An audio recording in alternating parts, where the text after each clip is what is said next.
Hi everybody, welcome to my channel for the conclusion video of WTC 2023. So first of all, the result.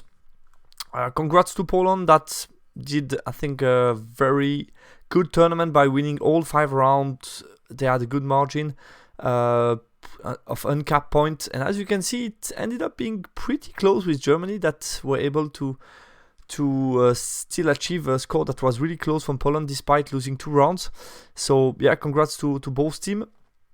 Third ended up being Belgium that was able to do like submarine a little bit and climb above us and finish third with 19 points more than us.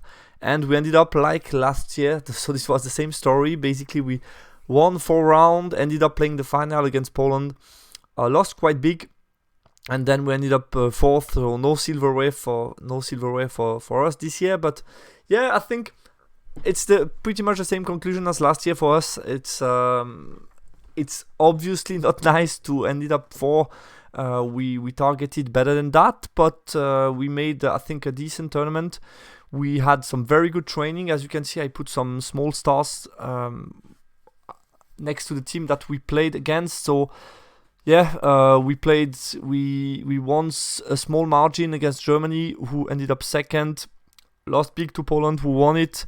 Then play against Ottenbach, that did also a solid tournament. Ended up 5th.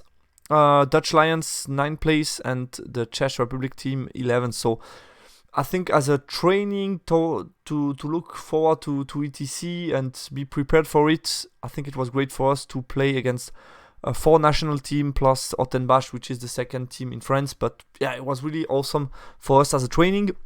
I think some decent result, but obviously it's always sad to end up 4th and not on the podium. Yeah, congrats to Belgium as well to finish 3rd. I think very solid from them, and Germany and Poland for the top 1 and 2 spots. So well done to them. And here you have the rest of the rankings. And on the right you have the individual result, with obviously our brothers and Scrub making amazing result, 5 wins, very close to the 100 points total that they could achieve. So amazing result from them. After that, the KOE book was a bit redesigned, so maybe some of the entries were a bit too strong and they were able to do good with that. But definitely, yeah, these are 2 strong and well-known players, so I have no doubt that they made a very good game and good use of the KOE book that offered a good offensive potential. So congrats to them for these amazing results. And you have the rest here of the top 10. About all rounds quickly. So first round we won 90 against Dutch Lion, then we won 91 against Czech Republic, then very close against Germany, won by a very small margin, 82 to 78. Then again a bigger win against Ottenbach, 92, which was, I think, until then we were quite happy with how we did. Obviously missing some points here and there, but also sometimes could have lost some points more at some point. So you always tend to remember about the points you lost or you didn't make instead of the point that you make and maybe you were lucky to make. So I think pretty decent until the 4th round, and then the final against Poland that won big against us. As I said, I think some big losses cost us in the round. On 2 table we lost really big. The rest was pretty close. So I think we know what we need to avoid in the summer when we could potentially face them again. But yeah, again, congrats to them for winning the tournament. I think they deserve it fully by winning all 5 rounds. About my list, so here you have the list again. I have my usual unit impact analysis. I love this matrix because nothing remains in the shadows. Everything gets exposed. Every unit gets exposed. So it's always interesting. I put, as usually, on top the result against the teams, my individual result, which is always interesting to see in comparison. Then you have all the entries on the left, what happens in the games, a secondary objective, estimation, and how I felt about my performance, and on the right some conclusions. And I always try to highlight with green what was positive, red negative, and so on. And bold, I think, like MVP. So regarding the Great Can, together with the Tribesmen, I think This was my MVP unit in the tournament. I didn't fight a lot, but when they did really good, especially in the second game where I was a bit lucky to hold this combat. I know that this win could have easily ended up being at least a small loss, so definitely I know that it was tense. But yeah, the Tribesmen held this difficult combat, and then with counter charge from the Mergvets, I was able to get that. So I think, yeah, what can I say about the Tribesmen and the Great Khan? Regarding Great Khan, the Kagedai not really tested, but I think it's also the purpose of the Kagedai is to not be tested, to be so scary that nobody wants to fight it. So I think that was achieved. But yeah, the Great Khan offered some additional output that is always nice, and leadership 9 obviously needed in this type of list with big blocks that are really expensive. So I think we couldn't discuss a lot about the Great Khan, but yeah, there are some decent builds. I think there are 3 or 4 of them that I see at the moment that could be interesting. So it depends a lot about the rest of the list and how you want to complete the other large infantry unit, basically. So the Tri-Star worked well. Didn't fight that much, but was key in zoning the opponent in most cases. So they were definitely my MVP of the tournament because of the combat performance. Next, we move on to the Khan BSB, including the Mergvets. So yeah, always key in standoff phases, which is the beginning of most my games. They can deliver in close combat too. Just need to be, as always, careful about the opponent's range damage because they are sensitive to it. But they did always a good job. In some cases, weren't able to grab points like VC and DL, but the rest they were able to provide some counter charge. And then obviously when the game is a bit stalemate or standoff, they were able to get me points from range, which is something that I like from them. The Shaman, yeah, I was able to do some moons and stuff and some work also on larger unit like the last game, but the magic didn't offer enough for me from range. I missed the Rod of Battle, which I think is really good with the list that has some large block, because Rod of Battle is really good on large block. It provides a nice additional output that I don't get without it. So I think the Rod of Battle is pretty key. And I'm not sure the Master is needed because my mage go in combat, so the Master gets pretty expensive. So I think I can... It's funny to say that, but I could have got a better magic phase overall. I think similar combat buff, maybe slightly... But yeah, I think pretty similar.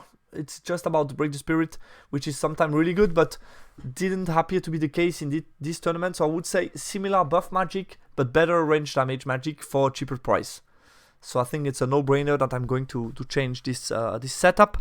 The Bruiser and Dogs, yeah, I think this expensive, versatile unit that can kill opponents' chaff, score, go for smaller units, be chaff themselves. So I really like those units that can play in the middle of the table, create some openings, they can flee, they are cheap.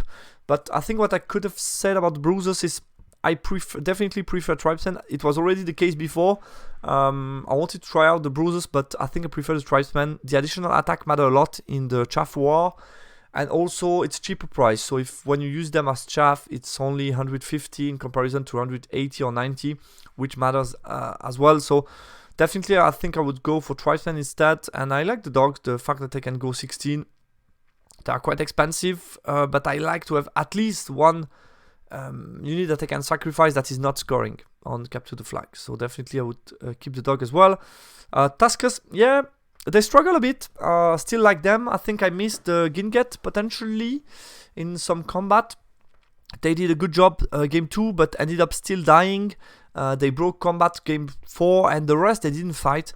So they had some difficult combats. They need to obtain the chant, which was not so easy, but the movement 8 and March 14 is always nice for the list, especially on the strong flank. This allowed me to push in the beginning of the battle, so I like them a lot, but they didn't have a great tournament this time. Frosty, yeah, I think was useful and is a flexible monster. Can do stuff against infantry with the 10 attacks, can block stuff. Yeah, did a great game 3 by blocking the Miser. And the Giant obviously dies a lot as always, but was able to get the Flagellant last game, to do stuff on the Morghast, and I like his lateral movement and what he brings to the list. So yeah, about the list, pretty happy. I think some change that I would consider, but other than that, it still performed quite okay. Regarding secondary objective, to my surprise, I only won one, but I played 2-time flag, which is not the one that I have, not the easiest for me to win, to be honest. And then if you check King of the Hill, it was the Vermin Swarm with the wall, really, really hard to win. So nothing really to say about that. And second target was on the opposite side of the map, next to a house, kind of hard as well. So I would say I had pretty low, didn't have a lot of opportunities to win more secondaries. That's a bit my feeling. Estimation of my matchup, so put down a 12 on the first game, which I think is pretty much okay, 11 or 12. The second one, since it's all the ground, I think I win it a bit and lose a bit point from range, so was okay with the estimation. This one as well, I think I would have easily ended up winning 12 if I played a bit better. And the last one, I think it's more like a 10 on the flags. It depends a bit, obviously, on the map, who can start and so on. But I think a 10 would have been maybe more accurate. But obviously, I think that was my best game from the tournament. The one that I played better was probably the game 5. And performance feeling, game 1 could have done better. I still have in mind the mistakes in the late game that could have lost me the secondary. So obviously, some regrets here. I wasn't punished for it, but still to keep in mind, the game 2 was a bit out of control. I took some wrong decision at some times. Still ended up being a big win for me, but I know that I could have lost it as well. So it was a bit too much out of control and bad decision at some points. And the rest was pretty much in control and okay for me. Conclusion, thanks again to Fred and the team. It was well organized, really good communication before the tournament, during the tournament as well. Everything worked really well. As always, it's a great tournament, everything in one place, which I think the key factor of everything in one place is that you can see the people more. And I think that's great, because you are all together in one place, so you see each other a lot, you can have some chats, and that's really nice. I think it maximizes the human experience. And I think that's for me the key point of this logistics setup, so to say. 5 rounds in the smaller room, target achieved. I was really happy to play all 5 rounds in the rooms, the smaller rooms that are less noisy than the big one. Again, failing from the podium, which hurts, but great opponents and amazing training, excellent preparation for ETC.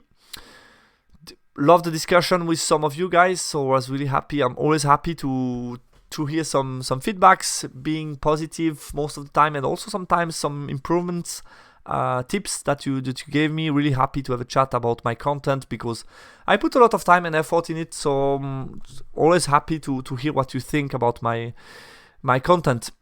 And also, with the usual friends from other teams, like I said, a lot of time to discuss with them and exchange a lot. So that's really something I liked about being everybody being together in one hotel. That was really great. And this will be my last point, and will be followed by another slide. You will see 3 hours and a half pairing included is kind of tight, but I think it's okay. But where we struggled is we didn't maximize the playing time, basically. I felt we didn't always start on time, first of all, and then maybe we lost too much time in the discussion pre-game or setting up and so on. So this tournament, I tried to keep track of my and my opponents as well, gaming time per turn. So basically I just write down each turn, starting of the turn and starting of the next turn and so on. I was able to track pretty much everything except the second game that was really wild, where I just forgot about it from turn 2, which also quite interesting, because shows that I lost a bit focus and control. I was really in the game and playing the succession of event, and basically I still managed to take all the pictures, but I forgot about the time. But I would have been curious to see how it looks like. I felt I definitely in the second game play more gaming time as my opponent. So here you have in this table only my turn. What's pretty interesting is to see that in most cases when there is no huge combat, you should be between 10 and 15 minutes per turn. I think that should be what you should be aiming to finish the game on time. This is my total time played, so between, as you can see, 62 minutes and 83 minutes. There is only one game that we didn't finish, and this was my opponent's gaming time. Sometimes interesting to see that there could be gap of 20 more minutes and sometimes be really close. And then on the right this is the total played time outside of deployment. I consider that deployment, I felt, didn't take huge time. Shouldn't have been more than 15 minutes, to be honest. Maybe 20 minutes max. So as you can see, we never had more than, and sometimes less, I felt. So this one, we finished earlier, so that was totally fine. But I felt we had like 3 hours to play the game, basically. In most cases, I think it's like 3 hours. Which is not much here. I think we finished also a bit earlier, but yeah, it's like 3 hours in most cases. So we lost like half an hour for the setting up, pairing, discussion, and so on. So 3 hours is a bit tight, I felt. Still managed to finish 5 games out of 6. Why didn't we finish game 4? As you can see here, 28 minutes on turn 3, which is pretty big. What happened? I think there was definitely, we called the judge for positioning that my opponent and I didn't agree. So this took a bit of time getting the judge and so on, him checking, so definitely lost some times. Also had a timeout maybe in this turn. But yeah, this is huge. As you can see, like the rest of the turn were totally okay, and one time 28 minutes. So it was pretty funny. But yeah, we didn't finish this game, which was obviously a bit frustrating. We should have tracked it a bit better.